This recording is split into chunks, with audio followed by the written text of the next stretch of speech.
Vasudeva Sutang Devam Kangsha Chaduramardhanam Devaki Paramanandam Krishnang Bande Jagadgurum. Om Shanti Shanti Shanti. I offer my salutation to Bhagavan Vasudeva, Krishna, the son of Vasudeva, who is the destroyer of the demons, Kamsa and Chanura,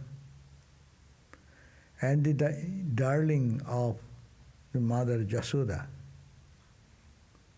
and the lover and guru of the whole universe. Om, peace, peace, peace. So we are in the reading of the Bhagavad, and we have understood the meaning. Suta, called the narrator, he was describing about the mystery of one and the many.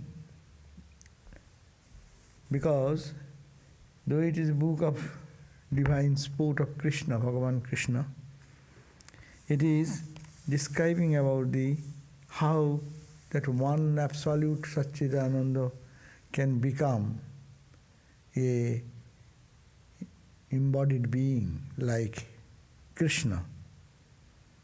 So it is by the Maya, as we say in Vedanta, but this book is a book of devotion.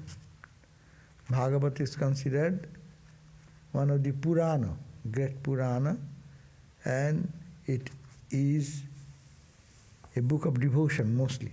But it is the expression, it is the clear explanation of the Upanishads, the Bhagavad, and the teachings of the Upanishads as is transmitted to us through the lives and the activities of Sri Krishna.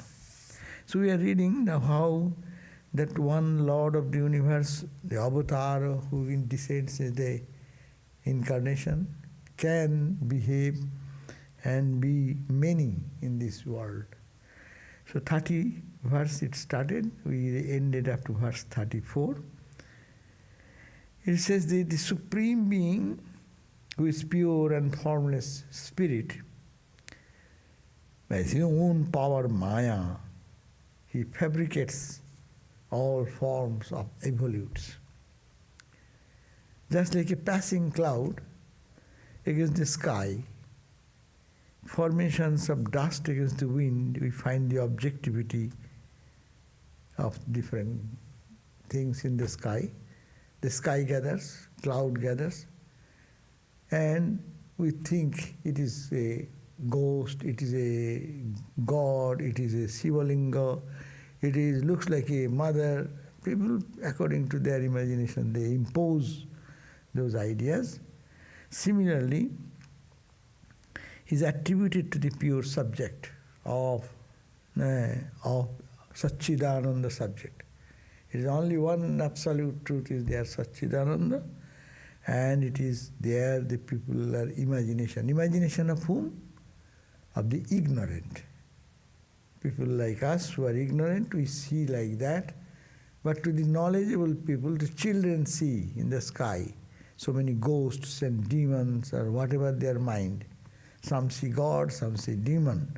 It is a cloud only, makes some formation.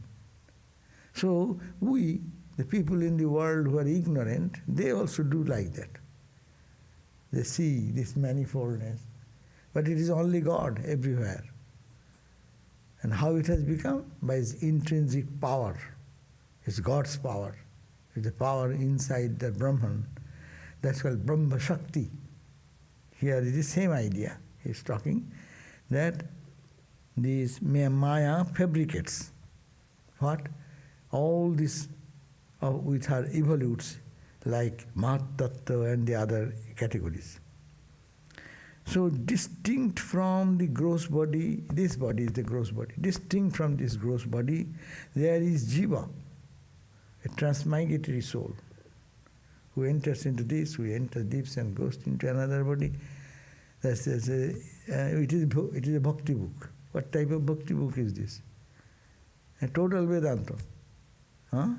It is like distinct from this gross body. This is the gross body. Totally separate from this gross body. There is the jiva. Jiva is a Sanskrit term. Individual soul. What is that individual soul? Transmigratory spirit, who is now in this body. When this gross body will be disconnected with that, he will live into another body. In the Upanishad it is said that they move like a leech. You know leech, how it moves? Leech is here, sitting on the one, leaf, and he wants to move into this leaf is enough. He has eaten or seen enough. He wants to move from that place. So he puts another mouth side like that and starts searching for a next place where it is stable ground. And then when he feels it is stable, then puts his mouth there and lifts his leg from here. So this body leg up, and another body, already another point, they have got it. So jiva, we also, we are here now, here now settled. But when I get dissatisfied with here, the teeth is falling, the memory is failing, all this negative, pain, aches and pains, okay, this is no more a stable place to stay here. The mind searches what I will be next life, and here. One thought comes, I will be a healthy person, I will be a rich person, I will be an educated person, whatever the desire. I will be this and powerful person, I will be like a king, I will be like this. Whatever desire comes, searching, and that desire is the thought and power. And there you end, gradually leave this body. Oh, he has left the body. Left the body, where did he live? It has not died, it has gone to another. Again there he starts and continues his life experience. And then again, that's the transmigratory cycle of birth and death. So after finding the body, I leave the body, or after leaving the body, I find the new body? I know, our desire, whatever acting in the mind, that is forming, where shall I go next? That's why you meditate. Then you meditate, I shall be like pure like this, I shall be like selfless like this. That is unconsciously making our next destination. That's why last thought comes accordingly. Why someone will think of one way, another thing. Someone thinks of seeing Ramakrishna and leaving the body. Someone seeing Christ and leaving the body. Someone thinks of some horrible picture like that. Because these are all the thoughts which has overpowered us. But what is the dominant thought coming out of that? That will make them leap into the next life. So that is our Upanishad teaches like that. So distinct from the gross body, there is this jiva in individual, all of us. The transmigratory spirit whose form is made of subtle essence. How that body is that? This body I can see, no? It is made of what? 5 elements? Water, air, fire, space. We eat food, that is the earth substance, no? Anything produced from the earth. All eating food is earth element, no? Wind element, it's air, no? That's why I am breathing. Then heat element is there, calorie, that is giving the body heat. So air, water, of course we drink water, no? So these are the 5 elements which has constituted this body. When we were babies, we are like this. How we become this? What has made us this? By taking the 5 elements into it, absorbing in the physical frame, this physical body has grown, or it is going to evolve, or it is going to disintegrate. No? So the 5 elements, this made of 5 elements is called gross 5 element. There are 5 elements subtle. When you dream, in your dream you are thirsty, and then you drink a glass of water. That glass of water is not this glass of water. That water is not this water. It's called the subtle water. If I am hungry now and someone mentally thinks, okay, think that you are taking Rasagulla, you are taking the candies and you are having nice ice cream, my belly will be satisfied. No, that is the food of the subtle body. And this is the food of the gross body. In gross body you need gross ice cream. In dream you need dream ice cream. Is it not? So that's why they say, the imperceptible, the jiva, which form is made of subtle essence of the matter. There are subtle water, subtle air. That's your dream body also breathes. Not this air. This, the gross body is lying down in your bed. That is breathing with the gross air. But in the dream also you are running and there you may be panting for breath. So that is a subtle air. So understand? 5 gross element, 5 subtle element. So they are talking about that is made of the subtle elements. Accepted as transmigratory form, life to life, providing, but spirit is inside, the big spirit, consciousness is here. Around that, it is in the physical, it is in the subtle, it is in transmigration, and goes on and on. When both these bodies, the gross and subtle, fabricated on the Atman by ignorance, are sublated to the awareness of their base, that is the realization of Brahman. When he thinks, I am not this gross body, I am not that subtle body in the dream, naturally I am not also the ego body. I am the base foundation on which they are playing this drama of life in the physical level, in the dream world, and in the sleep world. These are the 3 worlds we move around every day, no? We move in the waking state with the gross elements, 24 cosmic principles here. So look at the body, what you have. All Vedanta, total Vedanta. What is here? You have your ego. You have, everyone have ego? Ego. That's the Mahat Tattva. It is called, we have our intelligence, mind. Then your ego, mind, and remembering faculty. These are the 4 faculties. 4 plus 20 is what? 20 is 5 senses, eyes, ears, etc. 5, through which you perceive knowledge. 5 organs of action, hand, feet. Look at you, what you have. You just tell what you are.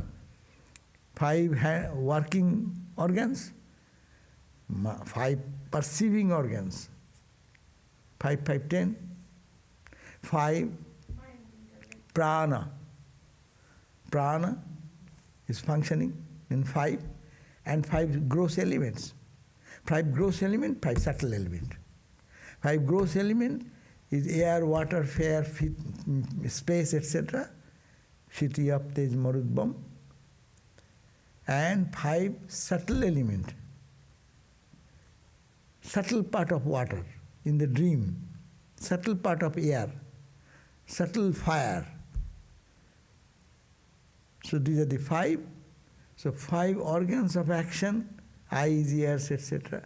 5 organs of 5 organs of action, hand, feet, etc. 5 organs of action.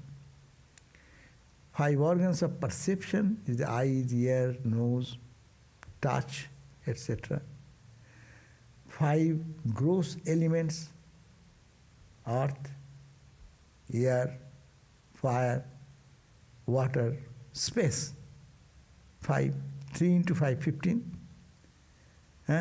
And subtle, 5 subtle elements, as we experience in the dream.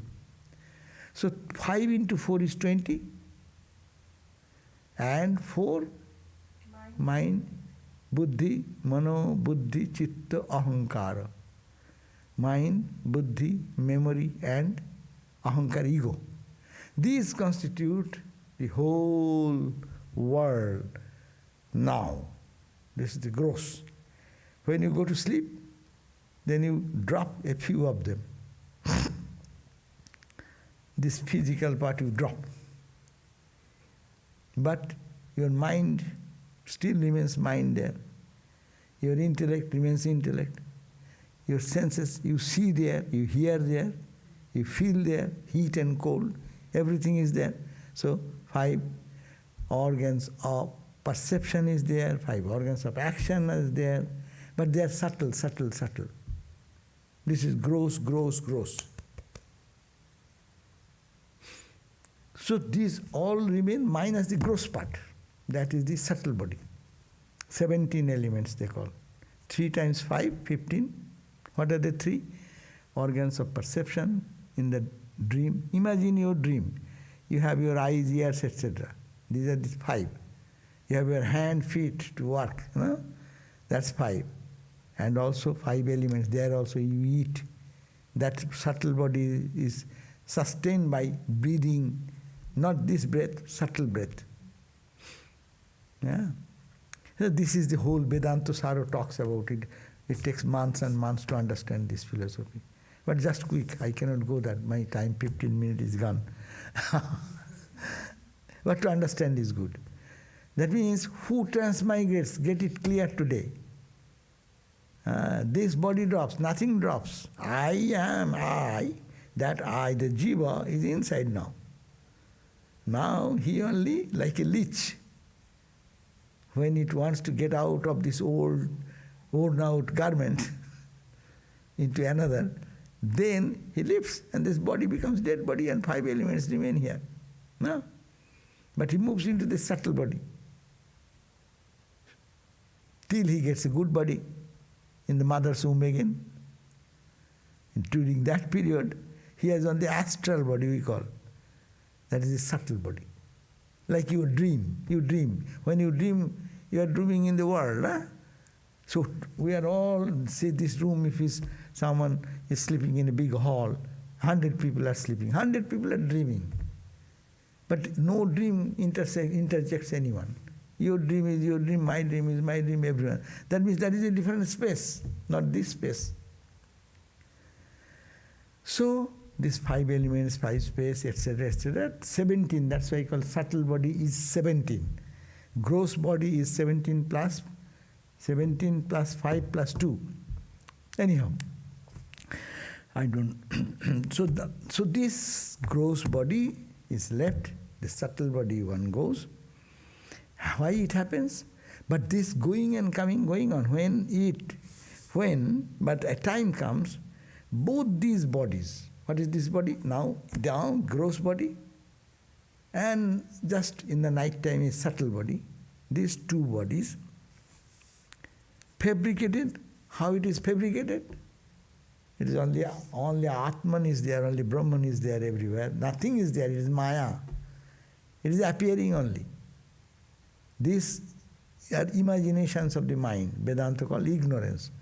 Ignorance means I am not knowledgeable. My mind is not knowledgeable.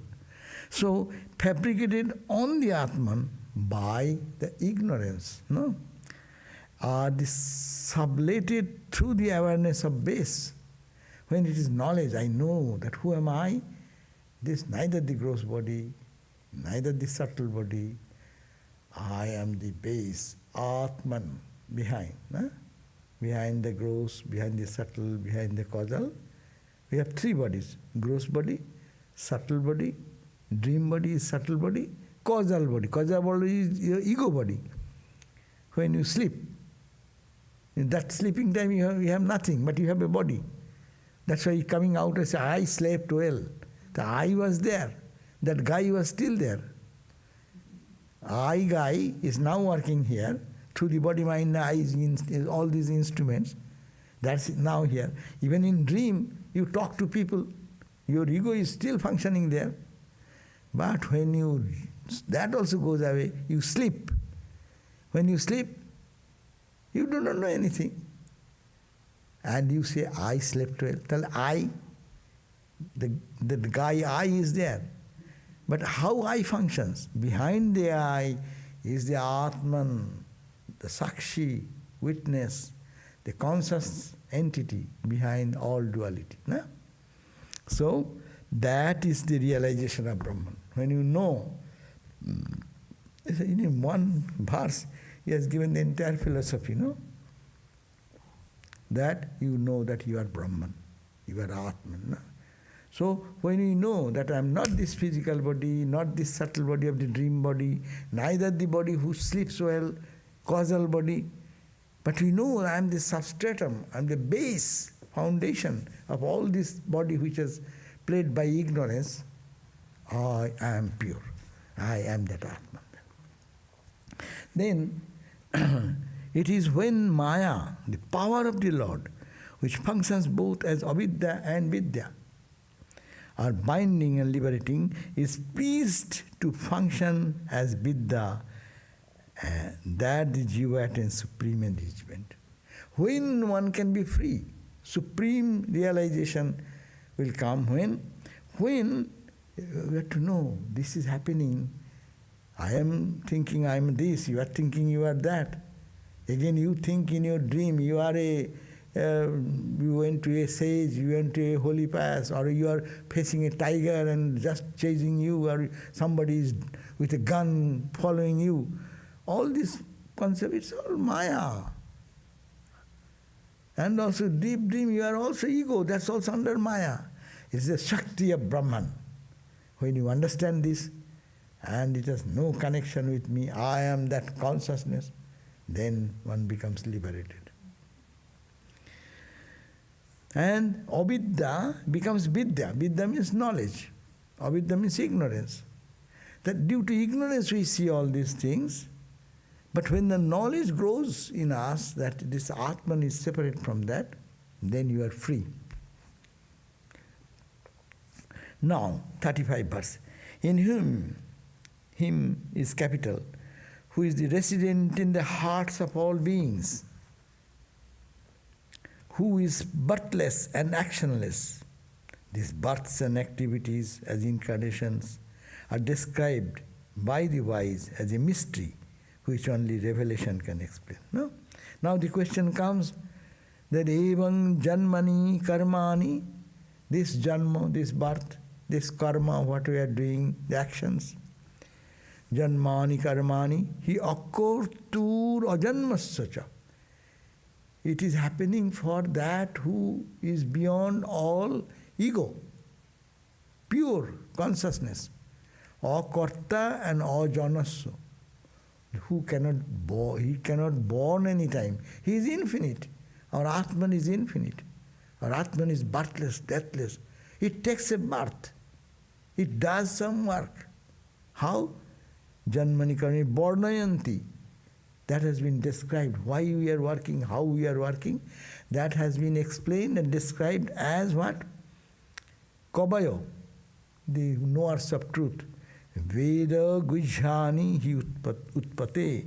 It is revelation. They come to them. They are explaining how this appearance and the dream appearance and the sleep appearance are only appearances. If they are not appearance, then they will be all the time same. Is it not? What is truth? Truth means what I see now, what I will see tomorrow, what we will see after 20 years, after 1,000 years, before being millionaire, after millionaire, there will be no change. But everything we see is changing. So these are not true. That's why he says, in him, without getting in the least attached to in him who is the resident in the hearts of all beings, that is everywhere in the heart of everyone. One point, who is birthless and actionless, that pure self who has no birth and no action, no suffering, no joy, nothing. He is only bliss. These births and activities as incarnations, as you, me, as also like Rama, Krishna, Buddha, Christ, like great incarnations, all are described by wise people, describe to make us understand as a mystery. You cannot understand that. That is rahasya. That is subtle thing. You cannot, your ordinary brain cannot understand. That's why you have to go to the sages who understand that. And sages are saying that that is a mystery which only revelation can explain. So, therefore, without getting into the least attached or involved, God, He Himself creates, sustains and withdraws this universe in sheer play, as far as He is concerned, but not without cosmic purpose. This play is going on for God, this sun and moon and stars and galaxies and human beings, subhuman, trees, plants, everything in the universe. It is a fun going on. It is out of His cosmic reality, Brahman, its play, its Shakti, its Leela. So, He is concerned, but not without any cost. It is unconcerned. He, like a child, creates a fun, castles, this, that on the sand dune. You see, the children when you go to the play on the, beach, and they create how many castles and other structures. And then why they create so much effort? Very serious. He does not look at mommy or dad. So they are engaged, and when they play daddy and mommy and daddy says, hey, come, let us go home. And the child leaves them without any attachment. But for us, we are very attached to our things. If I write 5 lines, it's my writing. If I say anything, I said this. No, we are attached so much, but God created the whole universe, no attachment. Like a child has no attachment for his created object. There we suffer, and God does not suffer. That's the point. He creates this universe like out of fun, and goes out in His own realm of joy. Everything is fun. This is chok bujle joy. When he meditates or goes back to his self, that is all joy. When it opens, it is also joy. That's why they remain in joy forever.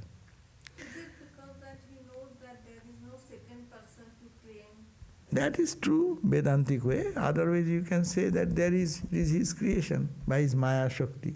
He created something. That's why, because we get attachments like that, I think there is a second person by copyright law of hierarchy which can claim my creation.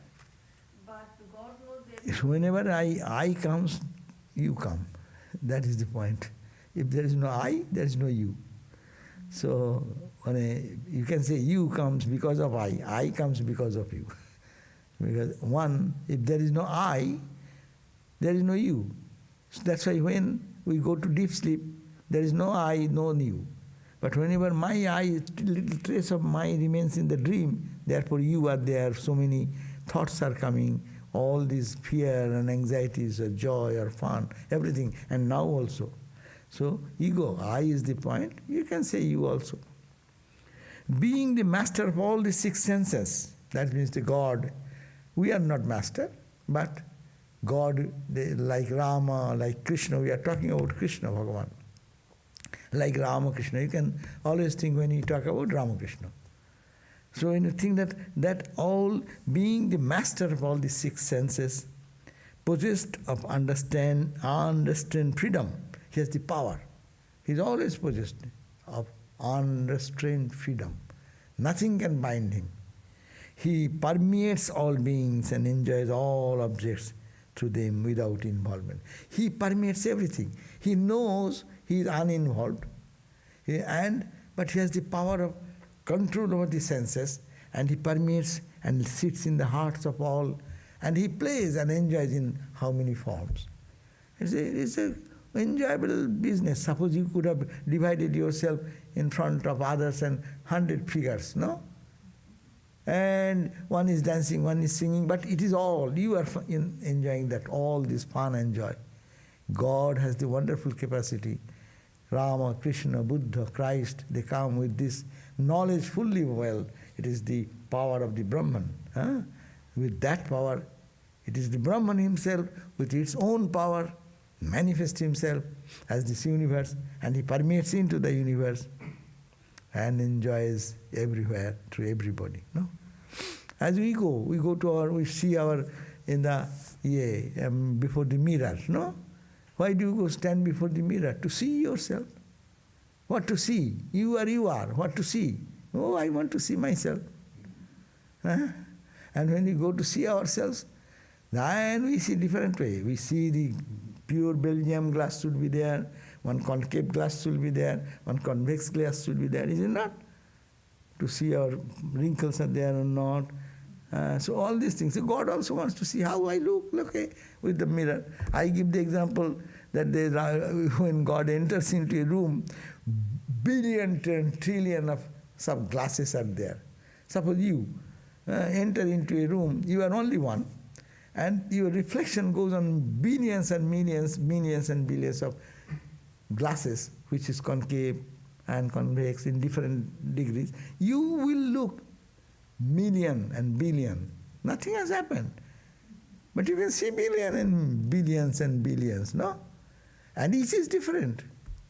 So that is the creation. This is talking about this, the power of God as incarnation. We as incarnation, we are ignorant. God as incarnation, He takes this body and mind, but full knowledge, but with the Vidya. And that's the Maya, that's called the Maya. Maya Shakti, the power.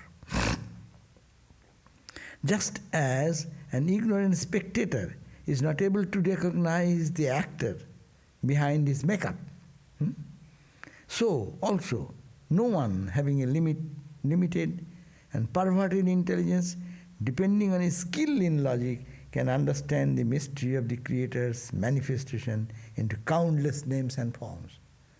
As really, we know some people, that's why many people who go to see movie many times, they know immediately, oh, it is who is playing. He knows their name. He is playing in this role. You recognize the player and the name, the fun he is doing, but playing, that knowledge you have. But the ignorant people, those who don't go to anything, any experience of too much movies, so they go and they cry and weep, seeing that man is killed and that man is in torturing the other person. So these are all fun going on for money, no? Movie means what? Actors and actresses are in the role for what purpose? For one purpose is fun, another purpose is money. It is all for fun. One is being killed, he is also for fun. One who is killing, he is also for fun. It's a show. It's not true. Similarly, this world is going on. One God playing in different roles. One is killing, he himself is killing, one form killing himself. There is a story that Ramakrishna one day saw that a boy, small boy, he caught a grasshopper and he got a broomstick, one stick, and he's putting this broomstick through his body. And Ramakrishna, instead of being pained, he clapped his hand and said, "Oh Rama, oh God, you are creating your own trouble." So he is playing with himself. That is the idea. Brahman is the same. It is only man who is without duplicity and who serves the Lord of limitless might continuously in love and submission, that comes to realize him in truth and in reality. Who will recognize the real actor who is acting in so many roles? We say it is God himself has taken so many forms. So who is acting in so many roles? In this real life, what we call our real life, it is only one God. He appears to be many by his Maya Shakti. That we call the Mahamaya, Yoga Maya. These are the terminology of the Shakta school, mother worshipper school. And Vedanta will say only Maya, and they will say Mahamaya with a sweeter name. Yoga Maya is a sweeter name. So only the person who is without any crookedness in the heart, that is duplicity, and who serves the Lord who is limitless, of mighty power, continuously in love and submission, who submits themselves at the feet of the Lord, they will know it is Ramakrishna. He has become many. In the Ramakrishna in the tree, Ramakrishna in the sun, Ramakrishna in the moon. He is in every human faces. He is behind every creature, every created being, sun, moon, stars, everywhere. It is only Ramakrishna, Ramakrishna. That's why, you see, when the experience came, remember, Ramakrishna touched on the January 1, in the Kalpataru day, Ramakrishna touched, and the touch gave him what? He got overwhelmed. He sees everywhere Ramakrishna. Whatever he sees, tram car is coming. He is standing there. Hurry, he sees Ramakrishna. Where is tram car? And the tram driver, he was so mad, he is making, get out of my road. But he does not. So he has to stop the tram and come out and pull him out. Hey, have you become mad standing in my... But he sees Ramakrishna. The driver is Ramakrishna. The conductor is Ramakrishna. The road is Ramakrishna. The Ganga is Ramakrishna. So it is nothing but Ramakrishna. And he went to office. He was an accountant. When opening in those days, they used to ledger book, cash book, ledger book. We forgot nowadays. So early days it was written, no? How much money, plus, minus, credit, debit. So he has to do all checking or something. He opened in the office. He does not see anything, no account figure. It is Ramakrishna. He is drinking water, no water, it is Ramakrishna. He is taking the food plate, it is no rice, it is Ramakrishna. He said 2 days, 3 days he continued, we have then continuous vision. Maya lifted, seeing the one have become many. And then he said, "Oh Ramakrishna, oh Lord, please take back. I cannot handle this." So that is the experience. The limitless might, continuously in love with the submission, that comes to realize Him. Him is the Lord, in truth and in reality. Krishna devotee will say Krishna, Krishna, Krishna. Christ devotee will say Christ, Christ, Christ, Christ.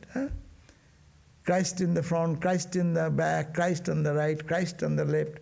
Christ is below, Christ is above. No? So this is the experience of all the mystics. That will happen when mind is purified. By the grace of God, mind becomes simple, not crooked. All the qualities they have said. Then he says, "Oh noble sages," because you have to remember, the sages requested this narrator, Suta, tell us about Krishna's story. You are the person who was present when it was narrated by Shukadeva to the dying king Parikshit. No? You were present there, you know that. You tell us. So he was telling, "You noble sages, you are indeed blessed, for you are wholeheartedly devoted to the Lord." He is praising these sages and saints or devotees who devote their whole life and purpose of life to God. He's saying, the narrator, Suta, is saying that the Master, you are indeed blessed, for you are wholeheartedly devoted to the Lord, the Master of all existence, attaining whom man is freed from the fear of recurring cycle of birth and death. All our spiritual life is what for? I don't want to be born in this miserable condition anymore. I will be ever free, in joy. Nothing can create fear and tension in my mind. There is nothing at all. It is me only. That pure knowledge will dawn. It is Ramakrishna. It is Ramakrishna. No? If you really know that he is Ramakrishna making you angry, then you can smile at him. "Hey Ramakrishna, you are playing like this." Then intensity of that fear will go away. So that called knowledge, when you see the one, and that one is God. For us, it is Ramakrishna. For anyone, worship God in Makali. It is Makali for them. One who is worshipping is Christ, Christ for them. But it is the one reality as a Saguna form coming as incarnation. So now how the Bhagavatam, now it is only preambling going on, first 2 chapters. Now 40th verse we are reading. We have already read 35 to 39. Now I am on the 40th verse. The great sage Vyasa produced this text which is known as Bhagavata, which we are reading now. Who created it? His name is Bhagavan Vyasa, Veda Vyasa. Bhagavat, who is equal to Veda himself. This Bhagavat is almost equal to the Vedas. Vedas are profound knowledge. This also has profound knowledge. Every word, if I take time, one verse, I can continue 3-4 days. Such is the profound meaning if you delve into it. So, but it is known which is equal to almost, it is like Vedas itself, as it deals with the deeds of the most exalted God in human manifestation. That is, whenever it is Krishna, they are talking about Krishna. So this book deals with Krishna, God himself, who incarnated as a human being for the purpose of fun, nothing, and for the good of humanity. Who is human? It is he came down to help others who are thinking that we are non-gods, we are impure, we are petty, tiny creatures, subject to fear all the time. Like you see all the animals, if you look at the animals, it is little squirrel or anything, or they're all, you are walking, little sound, you say, yes, sir. That's fearful. Is anybody getting to kill me? All the time. Running. So we are like that. Fearful all the time, almost dependent on the whole world, helpless. What helpless? It is all God's play going on. Look, boldly, who is playing here? It is the Lord as consciousness. Is not there, this dead body. Do anybody fear any dead body? Whatever powerful or weak that may be. So it is all dead body without God. But if you are not ghost, we are dead body. A ghost is God is there, that's why ghost. That's also within your ignorance. So the great sages Vyasu produced this text which is called the Bhagavata, which is equal to the Veda itself almost, as it deals with the deeds of the most exalted being Krishna. For the supreme good of the world. Why he does that? For the supreme good of the world, he taught this holy and blessed gospel. To whom? To Vyasdev, his own son. And his son's name was Shukadeva. Shukadeva, the son of father Vyasa. And Vyasa has composed this Leela of Krishna. Who is Krishna? The absolute God, who has become many by his own Shakti, Maya Shakti. And playing for fun only. So that Shukadev, who was supreme among the illumined ones. 42 verse, containing as it does the essence of all the Vedas and the sacred traditions, Sri Shuka imparted it to Maharaj Parikshit.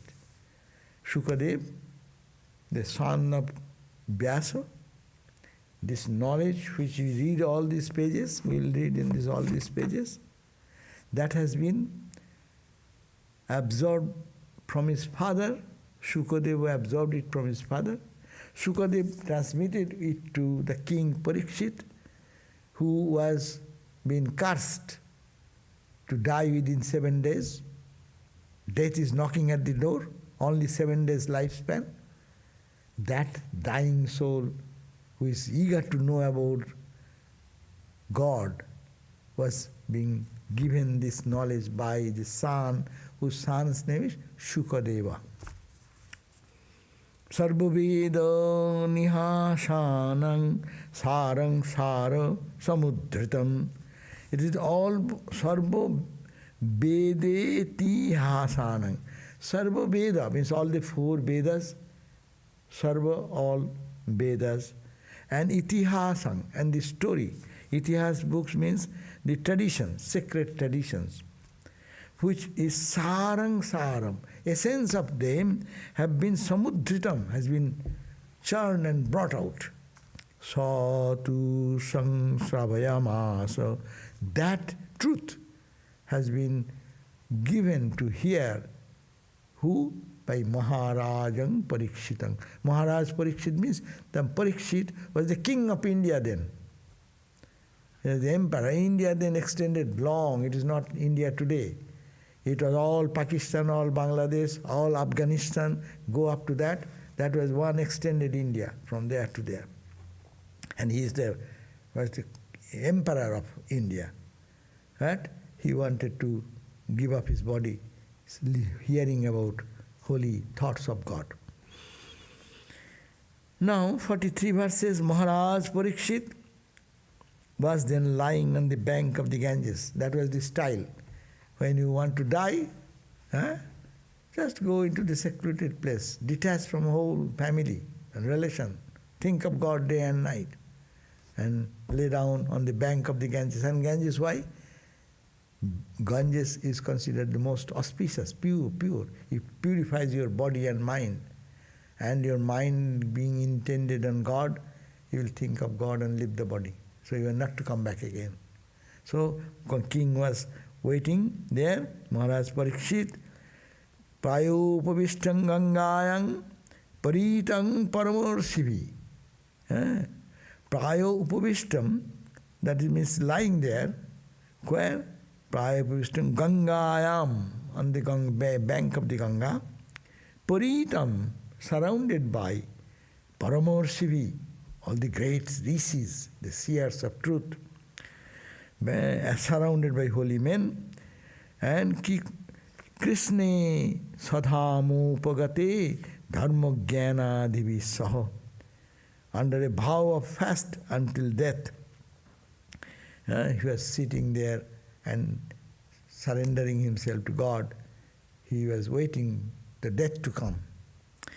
O holy men, kalau nastadrishyamesha puranarkyo adhunodito tatra kritayato vipra brimarser bhuri tejasa. O holy men, sitting by that sage of great prowess, as he narrated the glorious accounts of the Lord, I too happened to hear it. So, among the congregation, this person who I call the narrator, Shuta, he said, I was present in that congregation when Sukadeva narrated the story. Sukadeva got from his father Vyasa the wisdom. It came to his son, and the son narrated that story to the king of kings, emperor Parikshita. And when that conversation was going on, in that congregation, I, the present narrator, Shuta, I was present there. And I am now relating that story to you. So, by the grace of that great one, I too happened to hear it. And this Shuta narrator, there is a class of people they are called narrator. Narrate, they can narrate. They have incredible memory. Whatever you say, they, like photographic memory. They remember everything, every word. So he says, with that memory, I am retelling that story. Oh, King Parikshit, because you told me that you are dying, you need to hear about Krishna. So that I am going to tell you. What I learned from him, I shall now narrate to you as far as my understanding would permit. aham cha adhagamam tatra nivistas tad anugrahat so aham va sravayashyami jathadhinang jathamati. Now I will try to explain you what according to my ability, to explain how much I have heard and what is to be intended to be. So, for the guidance of the man, why I am doing this?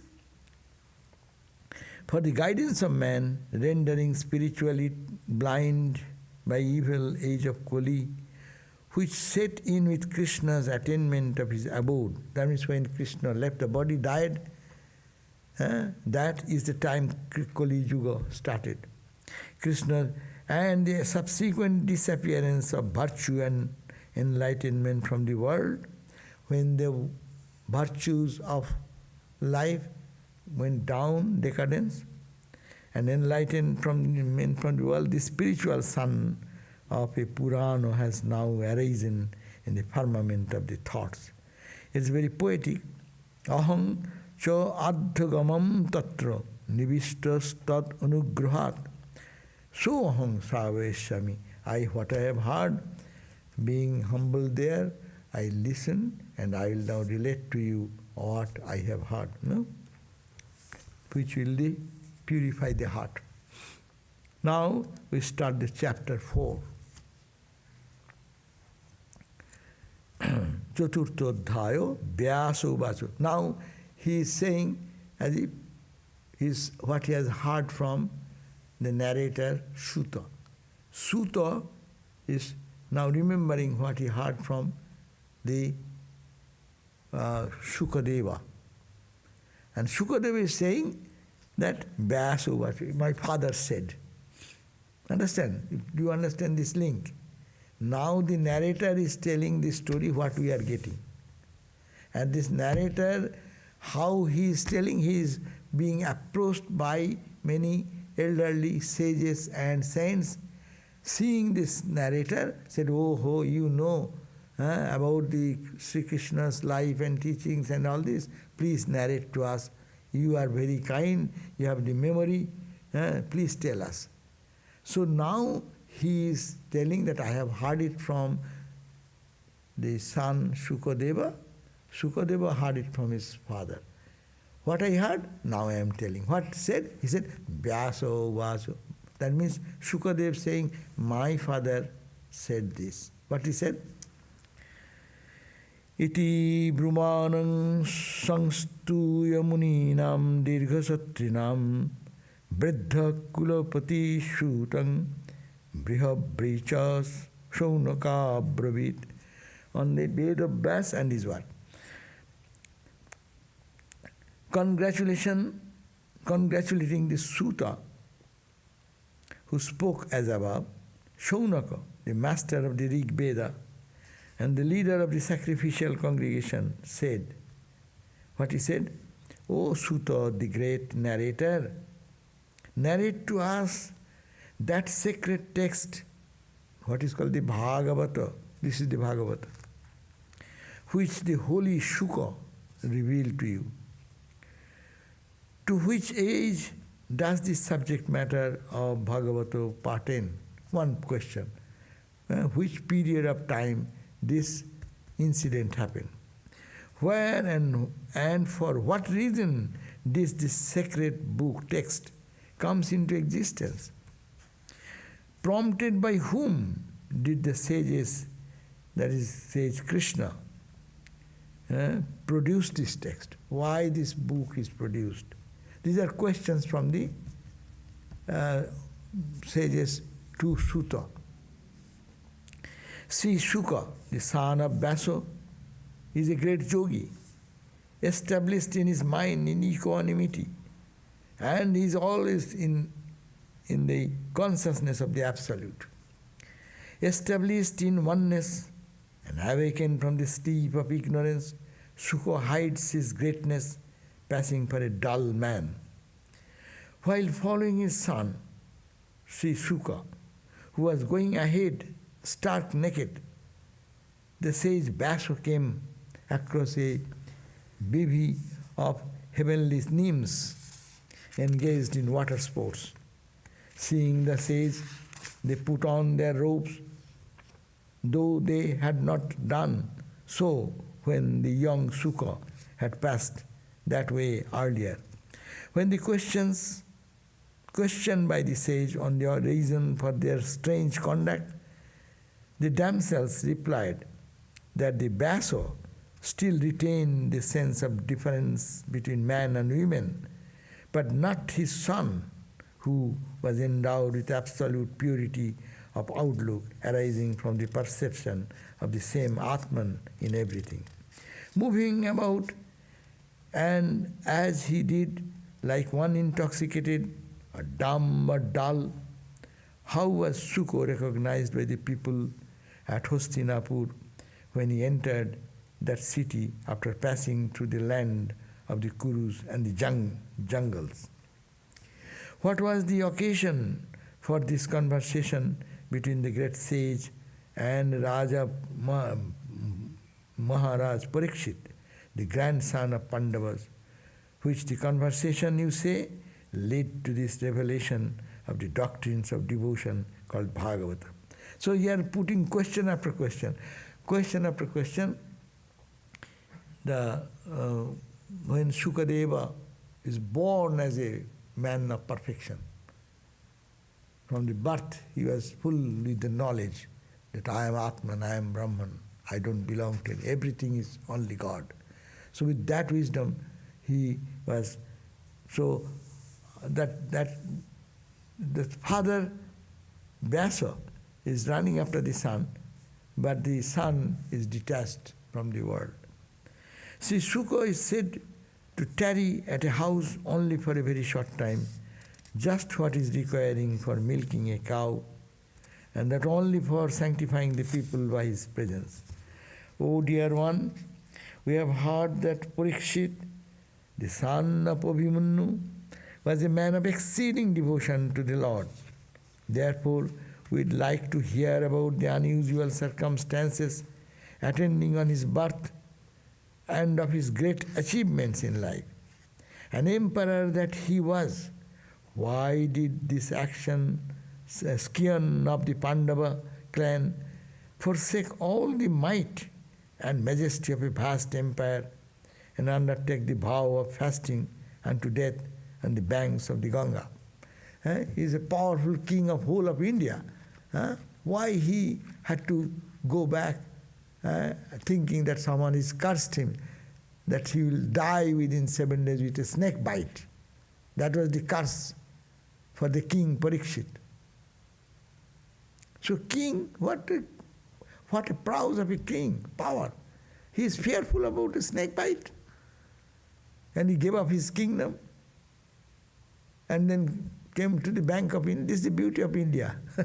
The emperors, who is the emperor of whole India, so much spirituality is ingrained. He said, oh, I am only 7 days to live in this world. Okay. So what to do? Okay. I can, other people, what a snake? I can kill that. I will arrange my military forces there. I build a house where nothing can enter. No, not at all thinking in that way. A king like a child getting frightened. No, he knows life is temporary. I have done my duties.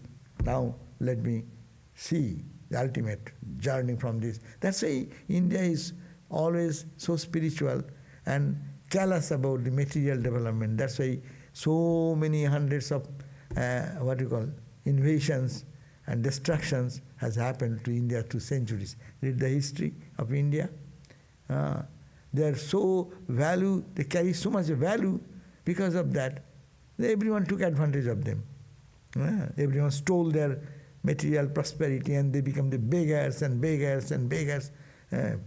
So that because this value has taken them to another direction, not focusing on their life. We need. Now our Ramakrishna Vivekananda came. They are reviving. But no, you need to live like a right. Enjoy the life and also think after that experience that is not highest, go beyond.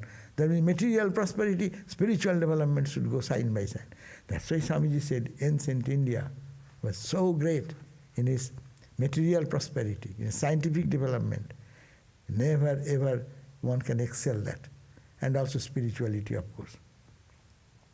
So he says that as an emperor that he was, why did this scion of the Pandava clan forsake all the might and majesty of a vast empire and undertake the vow of fasting unto death on the bank of the Ganga? Why?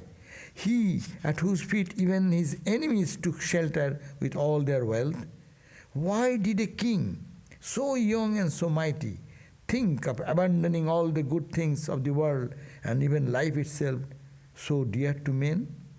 The devotees of the Lord of noble fame live in this world not for their own sake, but for the good and prosperity of the world. Such being the case, why did a young devotee of the type of Parikshita, even if he were full of spirit of renunciation, think of abandoning his body, which was support and a shelter for all the worlds? Please give proper answers on all these matters about which we have questioned you. I consider you as deeply versed and therefore superior to me in all the branches of learning except that relating to the Vedas. So that was the verse number 13. So these are the questions put by the sages to know about the truth from the king Parikshit's last days, from this narrator. Narrator is telling how now Shukadeva has described. So the sages first asked that Shukadeva why this King Parikshit is doing this. He being the emperor of India, and he heard that someone has cursed him for snake bite. And the emperor of a country is fearful about snake bite.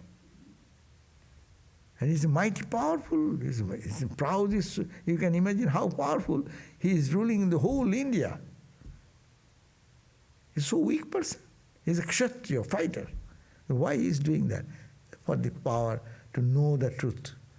This life is all there, but his higher purpose is to know the truth, where you can conquer all fear, anxieties and worries.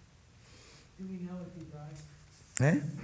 Do we know if he died within those 7 days? Oh yeah, after 7 days, after this book will end. 7 days, continuously that conversation was going on day and night, and the assembly of the great sages all around, sages and saints are all sitting over there, hearing this wonderful message from Shukadeva. And then they kept their mind in thinking of the divine, no? And when after 7 days came, then Shukadeva said, have you any other more question? Well, no.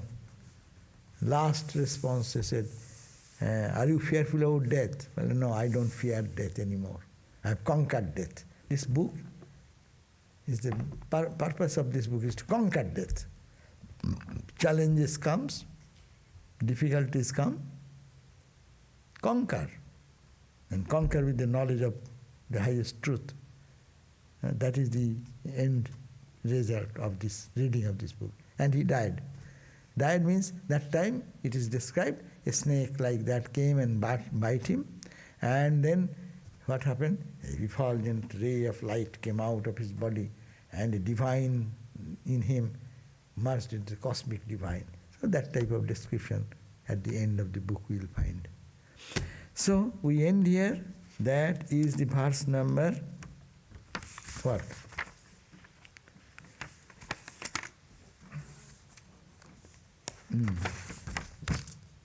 Where did I end?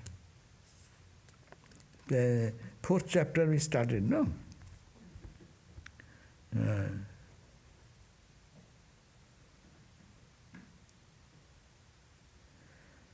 5 verse. Yeah, I ended the verse number 5.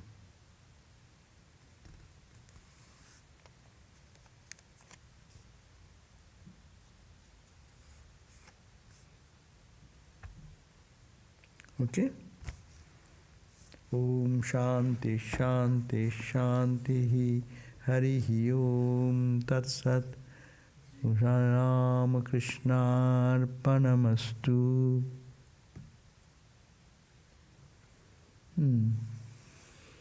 Okay, probably there is no question. Very good. This is very inspirational in one sense. It's but very difficult because